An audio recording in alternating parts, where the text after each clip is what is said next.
Swayam Prabha. Digital India. Educated India.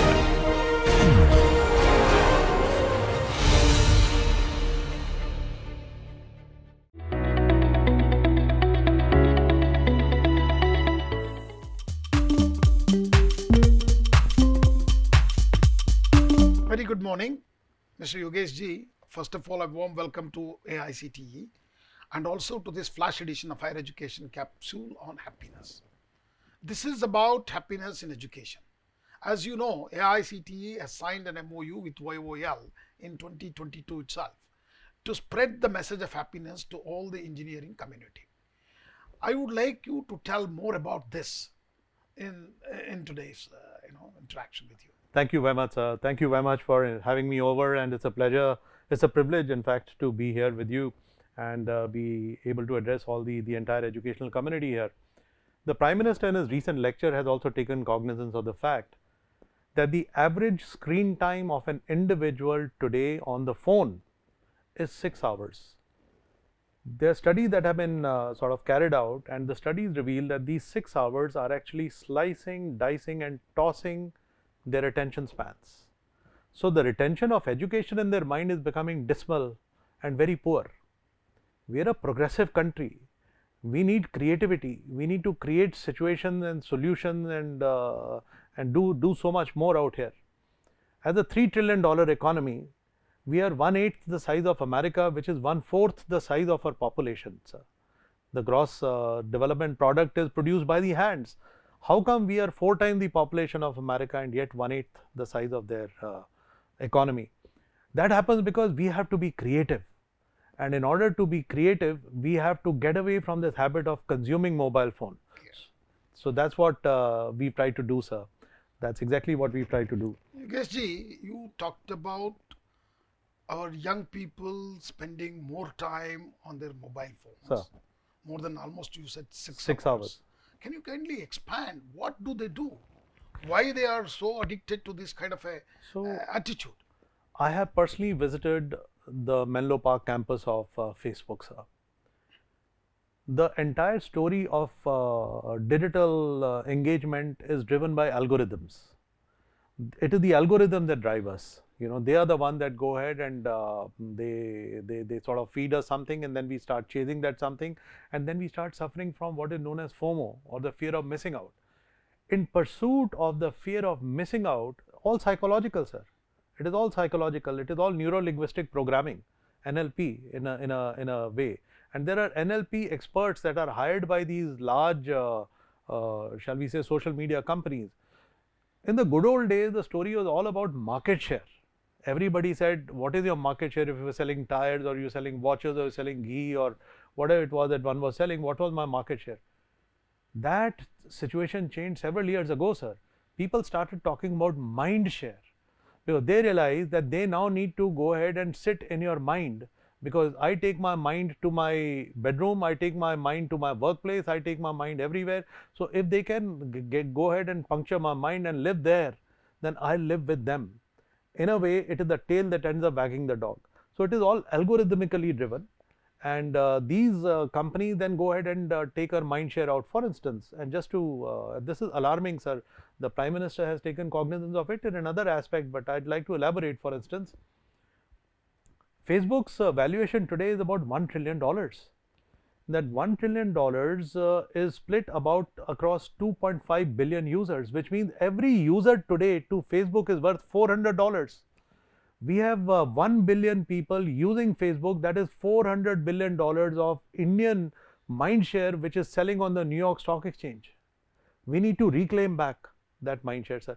So that is exactly how I've gone ahead and developed an algorithm that reverses the order, reverses the optics, reverses the way people look at it through the telescopes. Yogesh ji, kindly tell us little more about on the minds for our viewers. What do you really mean by minds, and how does that relate to the screen time, what our young people are spending more and more? So what's happening, sir, is this, that the screen time has become sliced. So the good old days, you had a 5-day cricket match and everybody enjoyed it.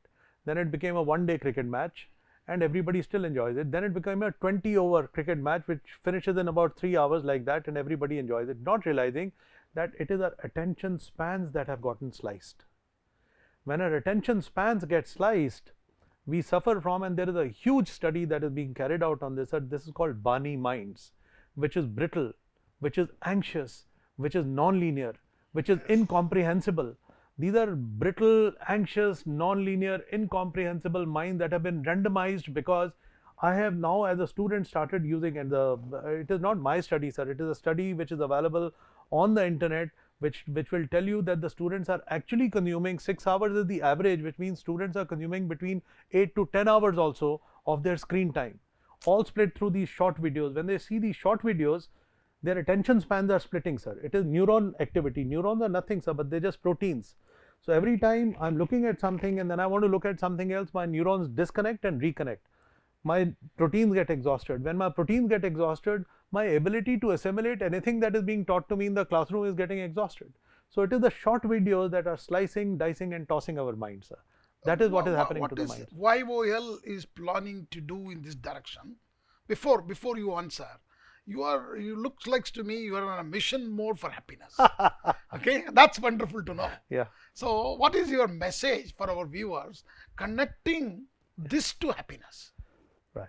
So, first and foremost, I must sincerely thank AICT. What an amazing organization. The entire journey started with Professor Sahasrabudhe, who gave me this opportunity, and we were able to convince the council. I must sincerely express my gratitude and thanks to you that you are giving me this fillip and this booster dose now, in your current role out here. What we've done, sir, is that we realize that, hey, if the problem is in the knee, I could not be addressing people's minds, right? I have to address the knee. So the problem is the phone. Technology is a good thing, sir. By telling people to go off the phone is impossible in the world that we are living in today. Technology is a good thing. Same E is equal to mc square went ahead and created energy, but the same E is equal to mc square then went ahead and created the atomic bomb. That is what is happening. Our minds are exploding. Our minds are exploding. The 6 hours, 8 hours, cut. Our minds are just simply exploding. So what we've done is that we've used the same phone and created an app on the phone, which is exactly like Facebook. But every time you want to update your life, it says, hey, what do you want to update? So it's gone ahead and taken 6 aspects of the left brain and 6 aspects of the right brain. And then it says, okay, go ahead and update whichever aspect you want to update. Now, as the student starts updating, and the aspect that the student updates every once a week, that aspect remains green. The student does not update an aspect for 1 week or 2 weeks or 3 weeks, that aspect becomes yellow, red or gray. So this is actually taking him back, nudging him suggestively, nudging him intuitively to come back into looking at his life aspects. There is something called dominant mind, sir.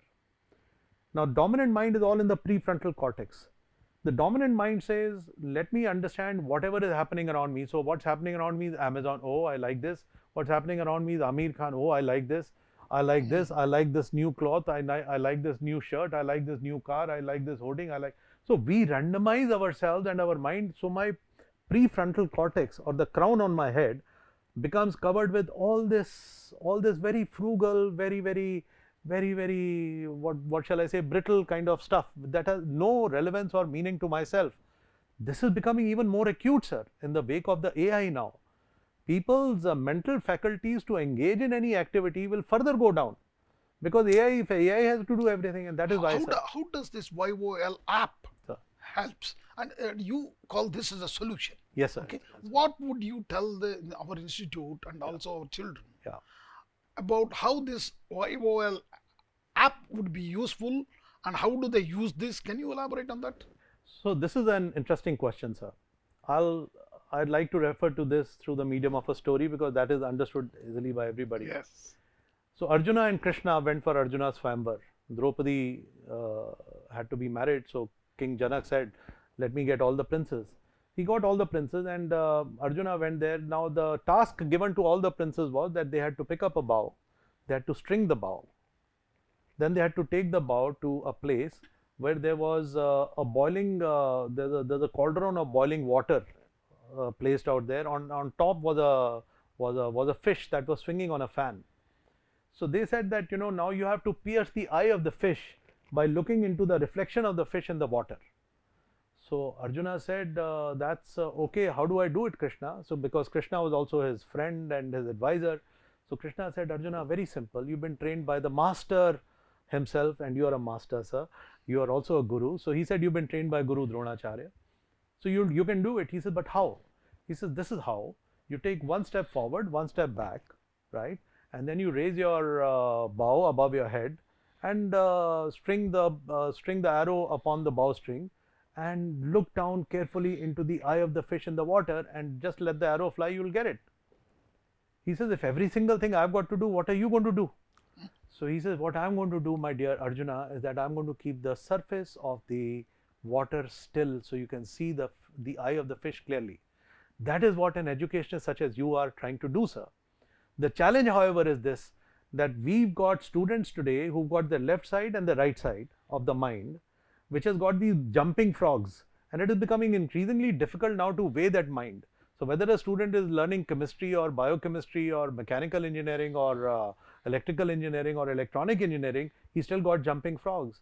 Now in the situation, the mind has become very porous. We realize that this can only be corrected through the medium of designing another app, an app countering another app. So in the app, what we've done is that when the student updates the app, as I explained to you also the last question, the student updates the app, it nudges the student to engage with oneself. What is needed today is, in this melee of AI, everybody is being taken out of their bodies into an out of body experience. Allow me to elaborate this also, sir. People take selfies. A selfie is a subtle indication of self-denial, because they take a selfie, they dress it up using 15 filters. When they dress it up using 15 filters, they become somebody else. When they become somebody else, that means I have self-denied myself, my own personality. I'm unique. God created me as unique, but I have denied myself my personality. I become. That leads to trust issues. Those trust issues manifest first between me and myself, then they manifest between me and my colleagues, then they manifest between me and my teachers and my general environment. That is why people are becoming very unicentric. In the good old days, you had joint families, then you have a nuclear family. Now it's becoming unicentric. And you've been very kind. You've given us even the permission to sort of give credits on account of that app, which will make it very important for the children to sort of start using it. It's very interesting. Yogesh ji, you talked about YOL app. But how are you going to introduce this to our engineering students in higher education institutions? Correct. So post the permission that we've already obtained from your August institution, which is the eminent All India Council for Technical Education, now we've started approaching universities, and there are several universities that are extremely forthcoming because they realize that their minds are fractured and the students are not able to focus on any one aspect or any one subject, etc. As it is being taught to them, assimilation is becoming a challenge. So most universities that I have visited, sir, and I undertook a National Happiness Yatra last year, which was flagged off by eminent Professor Sahasrabuddhe himself from the Netaji Subhash University of Technology. And we went north, south, east, west. We went to nearly every region, every state of the country, and I must have visited over 100 universities. All 100 of them accepted the fact that the students' minds are not where they ought to be. Teaching them is becoming a challenge, etc. So what we are proposing now to the universities is to adopt this as a part of the curriculum, either as a blended course or as an audit course or as a 1-credit course or as an elective. So the whole thing is open for them to decide how they want to do it. Once they start doing it, then people will automatically start gravitating towards this because it requires no faculty, it requires no infrastructure. So the universities also love it, and we also do the grading and assessment, sir. So that is the good part for the university. The good part for the student is he's in any case not interested in the classroom. So let him go or let her go and sit down and do his or her own introspection and his or her own. It's very significant, the steps you have already achieved. But what is next? So what next, sir, is this, that now I think we need to encourage participation, and to do that we already organized the first Happiness Awards, the first edition of the Happiness Awards last year, and we're looking forward to do the next edition of the Happiness Awards this year around the month of October, shall we say. So now we're calling for registration, and I'd like to request you, sir, to send out a notification also to the colleges so that they participate wholeheartedly in this event. And then I've also made a request to you, sir, if we can also start releasing the happiness rankings of every institution, because happiness ranking of an institution is extremely important, sir. With the minds that have become short, we've been hearing about suicides, for instance. Suicides happen in a state of trauma. A state of trauma is the lack of situational awareness. What is situational awareness? A situational awareness is that I know the precedent and I know the successor, the successive step. When I disconnect from the precedent and I do not know what is the successive step, then I'm in a small bracket, and in that window I pull out a weapon and I kill myself, or I take an action, the repercussion of which is very bad, but I'm not aware of the repercussions. So because of unawareness of the repercussion, because of unawareness of the situation, I go ahead and do all that. So happiness is extremely important, and we are recommending and requesting, sir, if you can also support us with respect to sending out a notification and requesting institutions to participate in the happiness rankings. Instead, I think I even request you to say here, right here, kindly make an appeal to all the audience about your happiness ranking, and also would like you to little elaborate on, is it very similar to the happiness index being used to even the rank the countries, where I read somewhere in the newspaper, Bhutan being the most the happiness country in the world. Right. Can you little elaborate on this? Yes, sir. So first I will address the happiness index story. That is a farce that has been pulled on India, sir. India today ranks on the 136th position in the happiness rankings worldwide. The entire survey is conducted by Gallup. Gallup conducts a survey based on only 3,000 interviews conducted in any country of any size, irrespective of the size of the country. So they've gone ahead and they've got warped optics. Bhutan last year went ahead and recused themselves from the survey. They said, we've got nothing to do with the survey, please don't come to us. They did not do Bhutan this year, sir. India also, we are recommending, we've requested the eminent Niti Aayog last year also under Professor Sahasrabuddhe's leadership. We requested them, and we're once again requesting that we should recuse ourselves from this survey, which is based on 3,000 interviews conducted in a country For of the size 1.4 billion people. For 1.5 billion people. I mean, in a house, if a person has to just step out, you'll see 3,000 people there. So that is incorrect, sir. On the happiness rankings, I'm grateful to you, sir, that you've given us permission and granted us the permission to now institutionalize happiness rankings, and look forward to your support, sir, in terms of sending out yet another notification whereby we inspire colleges to join this happiness ranking. All colleges that join the happiness rankings program will be absolutely free. They just have to give the app to the students, and the students can use it. However, if they want to use the app for grading and assessment, etc., then there is a very small cost of some 30 rupees per month kind of a thing, sir. And that is all that we are doing. So it is not as if it's a very big thing. All the very best for spreading the message of happiness to the world. Yeah, thank you, Yogesh ji. Thank you, sir. All the very best to you. Thank you very much, sir. Thank you very much. It's a pleasure and a privilege to be interviewed by you. Thank you, sir.